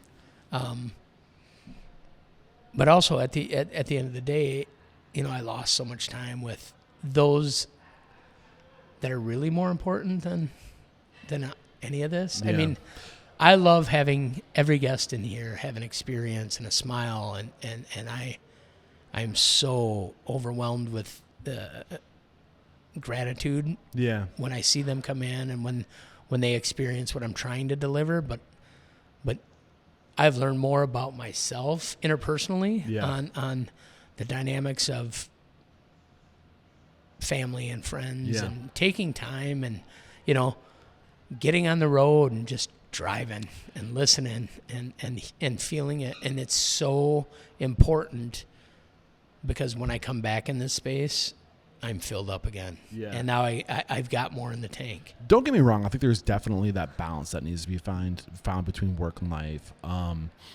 I would say this, though, and I worry about this sometimes. Like I wasn't home for Thanksgiving. I don't know if I'm going to be home for Christmas. But at the same time, and I worry, like I feel bad that I know my mom and my dad want me around. Like they want that. But at the same time, I know that my parents want me and will continue to want me to do the most with what I have. And I think that your mom would be proud of the what you were working towards. 1,000%. And they're the first ones to be like, dude, don't come home. We're just having Stofers. It's not a big deal. Yeah, anything is worth doing if the cause is worthy. And I think having a worthy cause is a big part of that. Like, are you making someone else's dream come true? Yeah. Or are you working towards your own dreams? Because whether you realize it or not, you're working towards a dream. You just have to decide whether or not it's yours or someone else's. Yeah. And I think if you're working towards your own dream, it gives you that endurance. It gives you the ability to say, just embrace the shitty thing. Embrace the suck. Because there's a light at the end of the tunnel. Yeah. Yeah, I've had... Swing that mic to your right. I think we've got about 90 employees here. And I think we've probably lost 20 since we opened. Some of them. So you're down to 70, or meaning I think we've only gone through about 20 or 30. So you've replaced that 20 that you've lost. Yeah. Okay. I mean, you got to push. Maybe that's how he got his labor costs down so low. You've got to push a bartender down the steps here to get a job, and there are no steps. So our staff retention's been great. I think it's paramount to profitability is taking care of those that are taking care of you. I trust these guys. I can vacation with my family now. I can leave tonight to go to another buddy's restaurant that's celebrating his 20th anniversary and have the confidence that they're going to do right by me and I'm going to do right by them. And I think the marketplace will pay for it. I think that's our biggest fear is that we're afraid to charge what we have to pay our people what they deserve because people won't come in. But when you have the best people, you provide the best experience. You have the long-lasting relationships that people come back for because you don't have a revolving door. Right. Yeah. And I think that's what brings people back is like they know me, I know them. Yeah. And like I know what to expect. And I think we undervalue that in this industry. Yep. Just had Johnny Zila in the COO and Chris Artinian, the CEO from Condado Tacos in Columbus on the show. Growing like crazy, 40 locations, scaled to do 100 in the next 2 years. They're going to double in size. And when they started only, I think 2014, only 6 years ago, they were paying their employees $15 an hour to start. This is going back 6 Oh, I think I saw this on your Instagram. Yeah, he started $15 an hour. A year later, a month later, he gives everybody a raise to 16. A month later, 17, and they would go as high as 18 for the right people. And I think that's a testament to like you can't do this alone. And I think you realized that when you were at Prairie. Yeah, you can't do it alone. And if you're going to remove yourself, if you're going to do what Tim Nyber did, right? Yeah, you got to give people autonomy and say, you own this. What reason are you giving them to own it? Yeah. You know, like you have to, if you're going to get out from underneath the umbrella of your business or the thumb of your business to go work on the next project, you can't do it alone. If you're not giving them ownership, literal ownership, you better be giving them the and money. there is opportunity for literal ownership. You know, like it sounds scary to say that, but 1,000% a part of my business plan. Listen to my interview with Ray Villeman and what they're doing in Tahoe. The next one, and we are opening a second sandwich shop, Mr. Paul's Po' Boys and Jams, here in like 3 or 4 weeks. Hopefully, no later than January 8th, because then I'm taking my wife to Mexico. Yeah. But no later than January 8th, we'll be over there.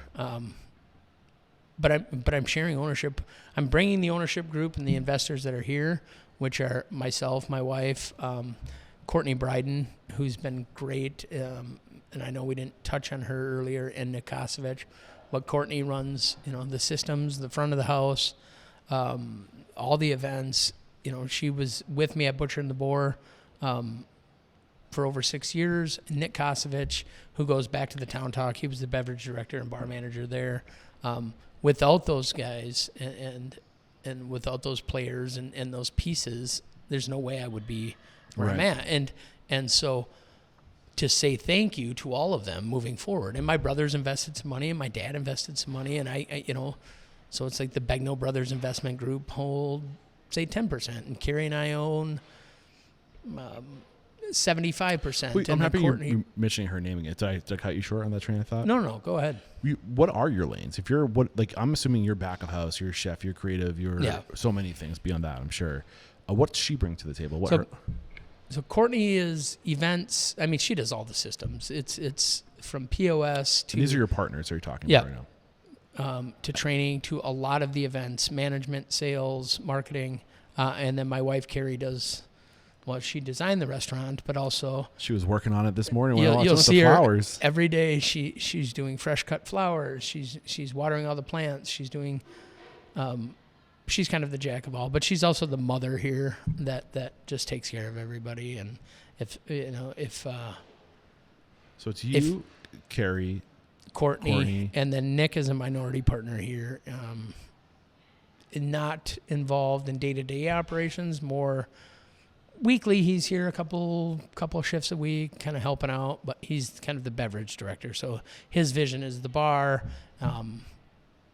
and all that relates to it. I mean, I think it takes... So one of our core values here at Restaurant Unstoppable is collaboration. I think to be competitive today in today's market, you can't do it alone. And that you need to stay in your lane and find people who are strong where you're weak, and that can come in the form of literal partners in the business who stay in their lane and focus on elements of the business that are, especially the bar program, which is such a money generator for restaurants. It's huge. Or it's working with outsourcing strategic partners, i.e. your technology stack, i.e. marketing, i.e. 100%. The things that you need to do that if you have to focus on those things and the thing that you're actually good at, you're going to pull away from the thing you're actually good at. Yeah. We wouldn't be where we're at right now without a lot of third parties. The accounting firm, different platforms. I mean, we use Dish Out for all of our tip outs. We use, 7 shifts. And, technology is part of, and I am old school. I could still write my schedule on a piece of paper. Legal pads are my middle name. But evolving into what it's going to take to actually be an institution and keep the doors open and then share it with everybody, that's where I'm at right now. Yeah. And we're growing. We've got, 2.0 coming here in a month.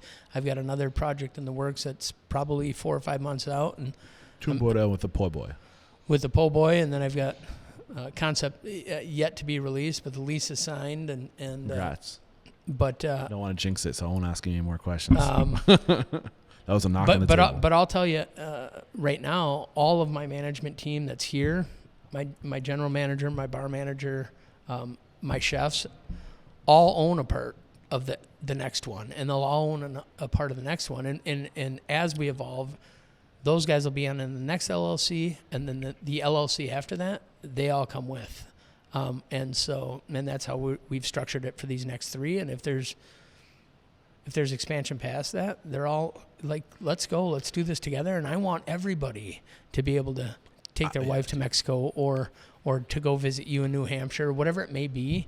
Like, this is the future. I think this is what I want the future of the industry to be, is in recognizing you can't go alone, leaning more on technological automation and system process to do more with less people. We have to. You need to rely on automation and technology so you can execute more with fewer people and then share more with fewer people. Yeah. And, like, you know what I'm saying? It's so much easier from a number standpoint to say, this software cost me $1,500 a month. This cost me $400 a month. This cost me, and you extrapolate that over the year. You say, we got to charge this much more percentage base. It's so much easier than trying to find the right people to manage those things. With limited resources. Yeah, exactly. and then how are you going to do it? And how are you going to do it and still maintain, a better quality of life than what the next guy's and offering. Print out the book. Like, whereas, like, I want to encourage people to have a binder standing by, so when consumers and customers complain, you can go to the back, you can drop a book on the table and be like, this is why it costs this much. Yeah, it's I mean, and everybody's in a business of some sort. I mean, I have diners here that are making $5 million a year, and they all run, like, we all run through the same trials and tribulations, and depending on your staff and this and that, but it's also, we just unapologetically have to charge what it costs, and the SBA is charging me 9% interest on any SBA loan because that's where Prime's at right now. It has to go somewhere. It can't come. I can't eat it, and I can't ask my guys to take a pay cut. So everybody has to chip in on this. The restaurant industry's biggest strength is also its biggest weakness, and that's hospitality. Hospitality. And the synonyms for hospitality is warmth, generosity, conviviality, neighborliness. Like, all these things we give, and it's gotten to the point where there's just nothing left on the bone for us. And I don't think we're asking too much to be able to provide security to ourselves and the people we work for. Most businesses, if they would look at a restaurant's model and say, I want 8 to 10% profit, they would say, you're a fucking idiot. Go open a Batteries Plus and then make 25% profit on sale of batteries that you're bringing in. And, like, I mean, we claw, like I said, almost $6 million last year. We clawed last year to get to 7.5% to 8% profit, which is fantastic. Year 2, top line came down, bottom line went up, which is a testament to the systems we have in place and trusting the systems and knowing that, hey, 30 days isn't a good window to look at how this is actually going to work, and we're implementing this new system. And I know I've listened to some of your podcasts, and we talk about EOSs and traction. You've been listening to, was it before you knew that, was it when Peter told you? No, before. Oh, really? Holy shit. You didn't but tell me also, that. like, I still can't remember. Keep going. I'm interrupting. Believing in operating system and just the right people in the right places and the aces in the places and the right butts in the right seats and building this thing for the future and for what my goals are. And my goal is to someday be able to retire with my wife on a beach. Yeah. And if that may be my goal, how do I empower these people to help get me to there? And how do I give them, I want to give them everything so that they can get there too. Right. So you were at 6 to 7% last year profit. Yeah. And you said you're able to increase the top line. We should be at 10% this year, which is great. And I think in year 3, I think we can even tighten some screws here. And I think we dropped about 3.5% to 4% year over year on sales, but we are also not the hot new kid in town. What about catering?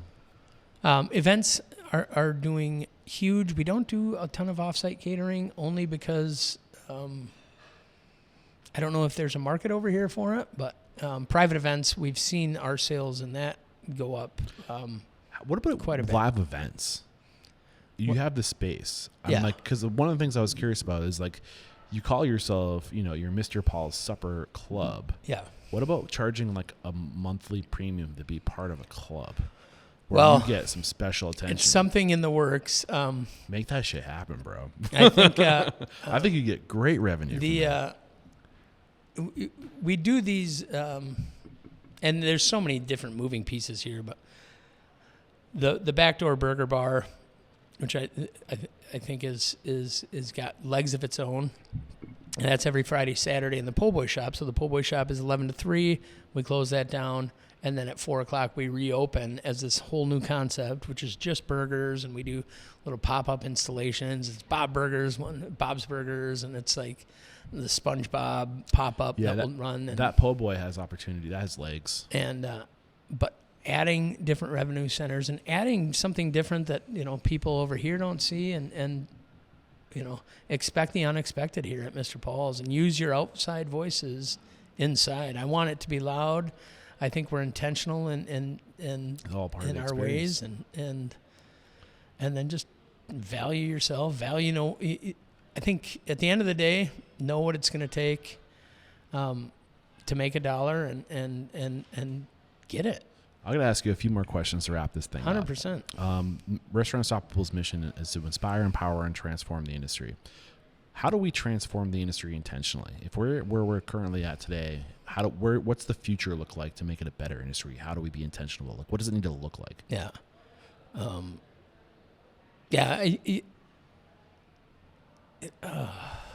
That's a tough one. Listen to your gut, bro. Educating the consumer on what it takes is imperative for the future of restaurants. It just, they need to know how important it is. We can't possibly lose any more restaurant professionals. I think, we kind of almost started over. We lost, I think in Minneapolis, there was talks of we lost 20 to 30% of these restaurant professionals that have been bartenders or servers or these career people that have been in this industry for so long, and we lost them. And then we started out with greenhorns, and now we've built them back up. But is this going to be this kind of this interim? I'm in a rock band, but I'm also a bartender. But as soon as my rock band career takes off, are you going to leave this industry, or can we make this industry into something? How do we keep you? That offers health benefits? Can we keep it? Can we make it into something that you get paid vacation, maternity and paternity, and this and that? Yes, we can. It's just like any other business. It's one of the largest businesses in America. It's either second or third. Yeah, and I've heard like it's like government, healthcare, then hospitality. I mean, we go to the Lululemon store right here, and people literally will pay $130 for a pair of sweatpants. You bring up a great point. And I wanted to go here. So, thank you so much. This is a book that I referenced, and I got to listen to it again. I have it in audio. It's called The Town Food Saved. Yeah. And it takes place in, some town in Vermont. And in that book, they quote, the average households, the 1950s or something like that, the average household spent 20% of their income on food.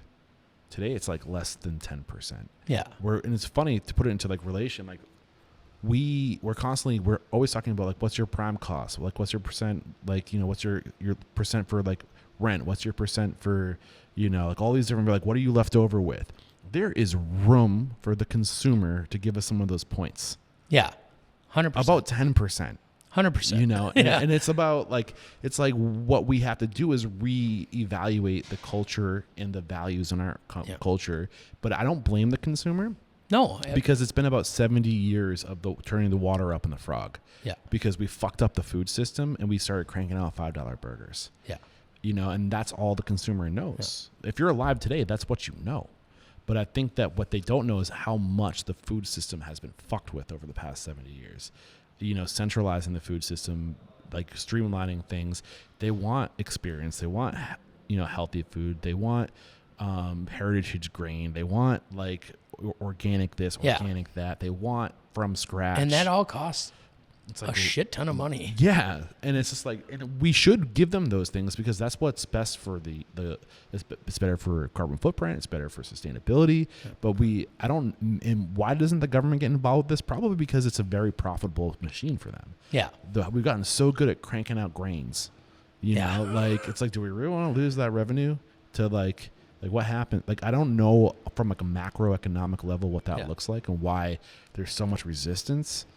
But we're clearly fucking up our country, and as far as like the soil, like we destroyed the topsoil. Like we are people are fat and sick and cancerous and all this stuff, and so isn't our country. Like the literal like bedrock that we sit on is dying. Yeah, you know, and scary. Sorry, I didn't mean to go on. No, that you're right on there, and the economics of making it in this business are unlike any other business. And like, I was in retail. We had a retail line at Butcher and the Boar of sausages, and we distributed them through a large grocery store franchise here in Minnesota. And just, those negotiations with them it was so painful to see what their profit margin was as opposed to what it cost me to manufacture it. And then get the co-packing done and the labeling, and it's okay for them to make a 60% margin on their end, but it wasn't okay for me to make a 5% margin. It's just 10 points, man. 20% to less than 10%. Where's that money going? My fucking Spanx, dude. I have the best pair of Lululemon. I $130. I took the kids over there a couple of weeks ago. Streaming services. I need Netflix. I need HBO. I need how many are there today? Yeah. People are spending hundreds of dollars a month on entertainment, and they're listening to less than 0.01% of all the content they have access to. And they'll never get there. Yeah, I mean. What matters more? This damn iPhone. I think I know about 2% of the capabilities. And that's marketing at its finest, dude. It is. It's genius. That's what we're competing with, you know. But I do think that conscious capitalism is on the rise, and I think it's only going to rise faster if we start echoing this shit. Yeah, and education. Yeah. This podcast. Other podcasts out there that talk about like, hey man, there is an equality out there, or something that's more equitable. Quality over quantity is on the rise, bro. Yeah. And what do we want to give, and what do we want to take? And I want to take my piece, but I also want to give away as much as I can, knowing that everybody else is protected, and I'm doing just fine, and I will be just fine. That was a loaded answer to supposed to be a short question. What is one thing your business does, values, process, systems, that's just uncommon, that makes you unstoppable? Shit.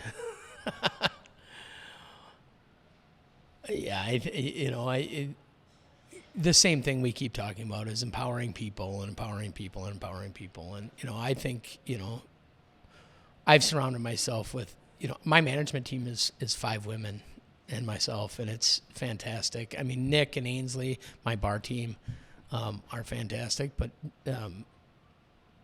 women run the world. Women are smarter than men, as the Grateful Dead once said.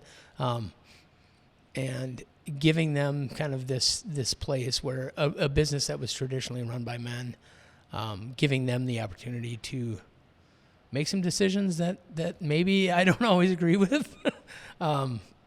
But empowering, my wife is fantastic, and she's that one that has taught me about manifesting things and putting things into this vortex, which, I was always like, yeah, okay, put it in the vortex, it's gonna come back. But holy shit, in 3 years' time, you put it out there and it's coming back. And I think, what we've done here with our staff, and I'm more proud of I think it's a beautiful restaurant, and the fact that it's gorgeous. We still have a couple thousand people a week coming through here. 2 years in, we're past the honeymoon stage. We're getting, we'll sell over $100,000 in gift cards in the month of December for the holidays. That means, arguably another 10,000 guests, first timers, or 20,000. Who knows? Are they $50 cards? Like it's gorgeous, man. It's amazing. All these people are going to come in to see what we're doing here. But having a team that can deliver something, an experience even higher than I can deliver is important. I don't usually do research until like an hour before my interview. Yeah. If I'm being Good. completely honest. And the reason, I mean, the speed of trust, like I trust Peter Campbell that he's referring me to you. I just know it's going to be good. And I show up, I do a little bit of research. I walked into this place today. I was like, holy shit. Like like you hear things like Mr. Paul. Yeah. And you're not thinking like, this place is nice. Yeah. Supper club? Yeah. Like it leaves an impression. You guys did a beautiful job. Thank you. Yeah. Again, the mission statement is to inspire, empower, and transform the industry. So how have you personally transformed? I think if we're going to transform the industry, it starts with transforming one person at a time. So give us an example of how you've transformed over time. How me, myself, has transformed? Yeah. Close my mouth and listen. I mean, I would say the biggest thing I've taken out of, being a restaurateur and I had this, my dream was to be in the kitchen and be the chef operator, and touching every dish and cooking everything and basting every piece of halibut. And that's not the case. And that's not possible in the footprint I have here. That could be possible if I had 30 or 40 seats, which was my original vision, was this small, tiny restaurant. But the metrics didn't work. When I started doing the math, it was, how do I get this to work if I'm going to be paying $9,500? I'm happy that came out eventually. Like the throughput matters, and you. Oh, it does. The amount of work you have to do to run a restaurant doesn't change that much based on the size of the restaurant. No. Like you're still going to go through the same motions. You do. You're just working with a larger numbers. Support staff and different numbers. But at the end of the day,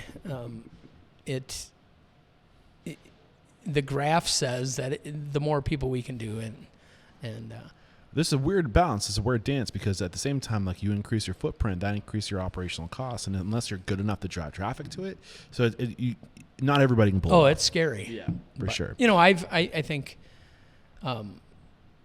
the biggest thing I've learned, and the biggest thing was it the biggest thing I've learned or the biggest thing I've left? What was the question again? It's how you've transformed. So I didn't ask the last question about it. No.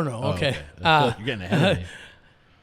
I've transformed in the way that I think my role has transformed, but I've also my ideology on how I'm going to go about the next 2 years. Thank you, ladies. The 2 years after that, the ladies. But yeah, shut up, listen, take a breath.